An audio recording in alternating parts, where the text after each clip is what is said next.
So maraming pagpipilian dito, guys. Yan ba yung ihawin?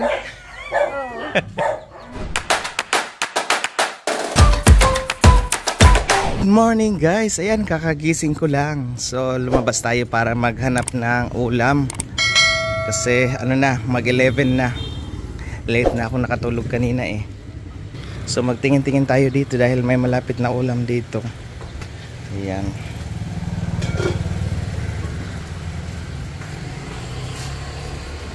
Oh, may kinilaw, guys.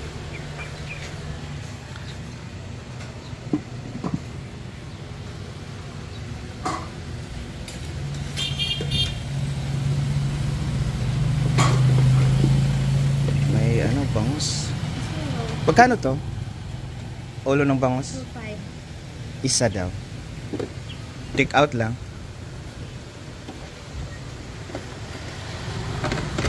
At saka ang palaya. Magkano ang palaya?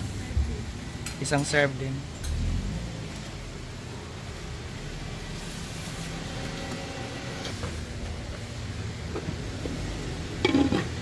Barilis.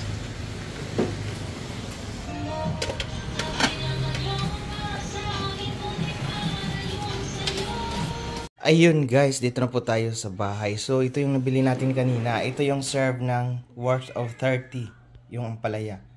30 yan. At saka ito, ulo ng bangus, 35. So kain na tayo. So dito sa Davao guys, lalo na magkadikit-dikit yung kompetensya, maraming ulam, pababaan talaga yan ng presyo. So ang presyo na ganito dito sa Davao is normal lang. Pero kung i-compare mo sa Manila, iba na talaga. Ayun, so medyo masarap ang palaya guys. At saka ulo ng bangus na fresh. So kain na. Tara. So after po natin kumain guys, ngayon papunta na po tayo sa mall. Maghanap kasi ako ng ano guys ba, yung electric fan. Dahil yung electric fan pala, yung electric fan ng mama ko nasira. Kasi siguro na overheat nung pagdating ko. Ang masakla pa, yung dalawang electric fan yung nasira. So ito po yung area namin guys. So galing sa bahay, papunta po tayo ngayon sa bangka. Magsakay muna tayo ng bangka papunta sa kabila bago tayo magsakay ng jeep. Pero marami namang option. Ito lang yung gusto ko dahil gusto kong makita ninyo kung saan ako nakatira dati. Okay. So dito ako nakatira dati guys, no? Nung bago ako pumunta ng Germany way back 2015, dito ako nakatira. May ano kami dito noon, dyan, sari-sari store.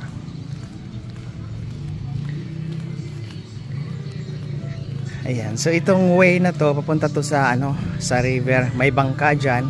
Magbabayad daw ng 5 pesos papunta sa kabila. Ayan, pero downtown na to guys. Part na to ng downtown area. Ito pala yung sari-sari store ko noon guys. Dito nga side.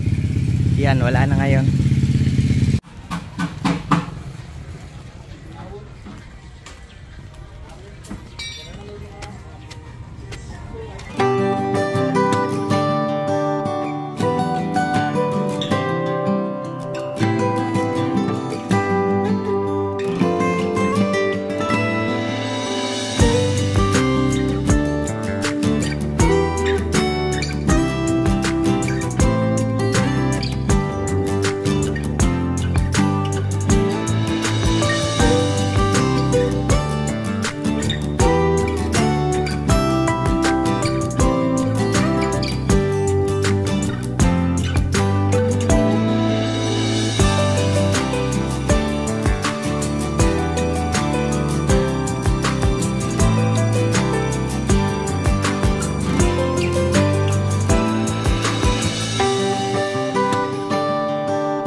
Hanap tayo guys ng damit.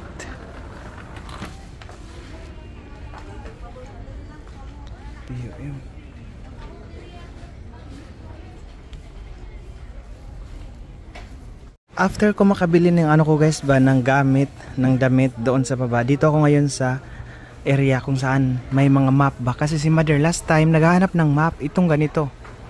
So bilhan ko siya ngayon. At saka mamaya electric fan. Yan guys, naghahanap po tayo ngayon ng electric fan. So maraming pagpipilian dito guys. So dapat yung hanapin natin yung matibay na hindi siya nasisira agad. So yun na nga guys, nagkumuha na yung yung dicer ng electric fan. So yung brand na kinuha ko is Asahi kasi maganda yung Asahi. Sabi nga nila, maaasahan daw. So mamaya makikita natin yung forma niya. May maliit kasi at saka may malaki. So yung kinuha ko yung malaki kasi yung maliit konti lang yung difference nila ng price. 75 pesos lang.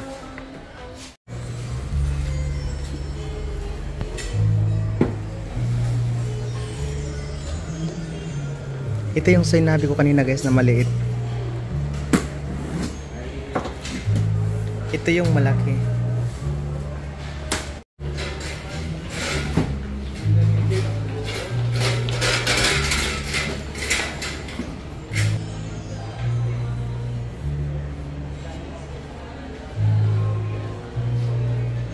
Ito yung sinabi ko kanina guys, tag 2,160, maliit siya. Ito, malaki 2,230. So, ito na lang guys kasi medyo malaki at saka konti lang yung difference nila.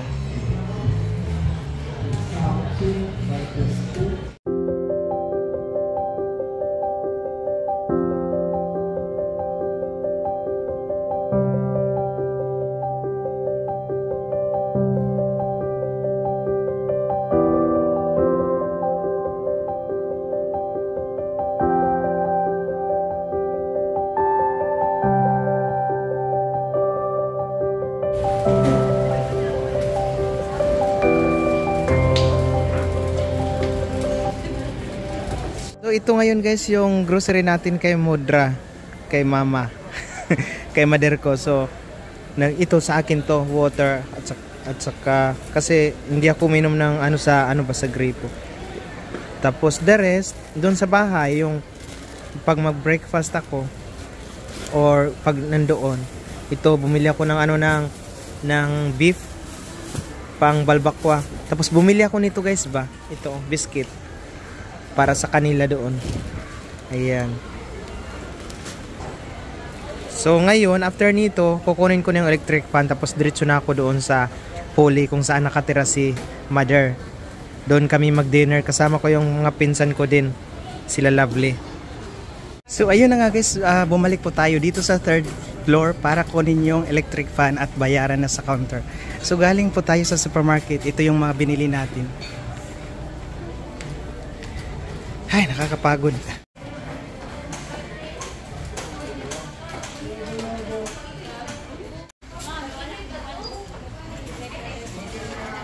Guys, ako po ngayon ay palabas na. So, hinatid po ako ng promodizer.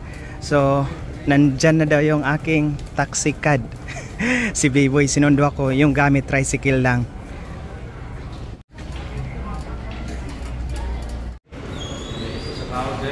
Ha? Ayan, nandito pala sila. May sumama pala.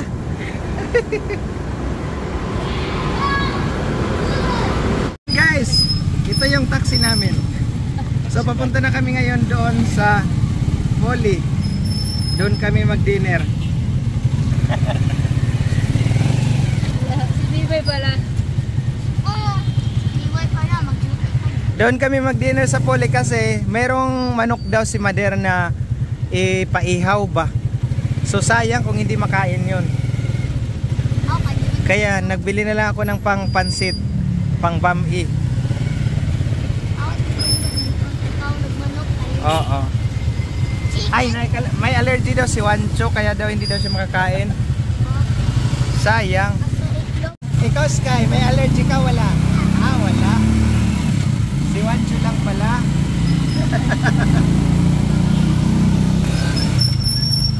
Oh.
Yan ba yung ihawin? Ayan, Mader. Yan yung regalo mo. May, tingnan mo. Yung sinabi mo, iba yung forma noon, pangit yun. Ito yung maganda, ganun yan, Oh. Babasain yan. Yan, hawakan mo. Pwede yan ipataas. Tapos yung itong electric fan, ano to, kumbaga, pag may bisita, ginagamit dito. Pag wala, doon na sa iyo. Ha? Mahal yan, mamahalin yan, charot. Hindi, pag ang bisita lang. Pila. Andiyan yung presyo. Okay. Bumili ako ng guys, biscuit para kami dito, magkapi-kapi ba? Mag-merienda. Oo. Yun guys, buksan na namin ang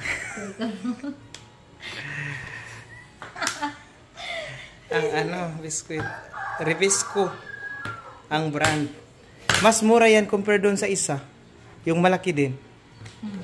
300 something yan eh. Yung red, mahal din. Mahal yun. 400 something. Oh my God. Wow! Ay, mataba yan. Ikaw lang po yung mudong, ikaw kalaga. Wow! Yung Sarap! yung sila namin ni Diday, yung pinalit ko ng 400. Yan guys, assorted.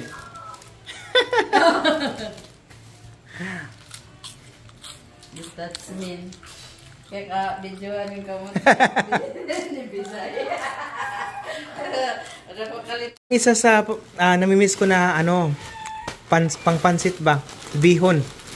Ispi siya. Masarap to guys, as in. Ikaw ka din mag-remote to sa... Iba, wala doon, iba to. Doon, sutanghon lang meron. Mader, may pan, Mader, may bread. Kaya saan to? Ano to, pig pie? Ito yung binanatan nila. Ay, manok na sad guys.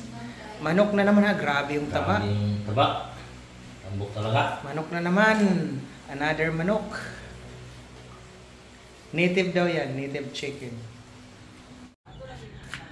So ayan guys, kung makikita nyo, meron kami dito papaya.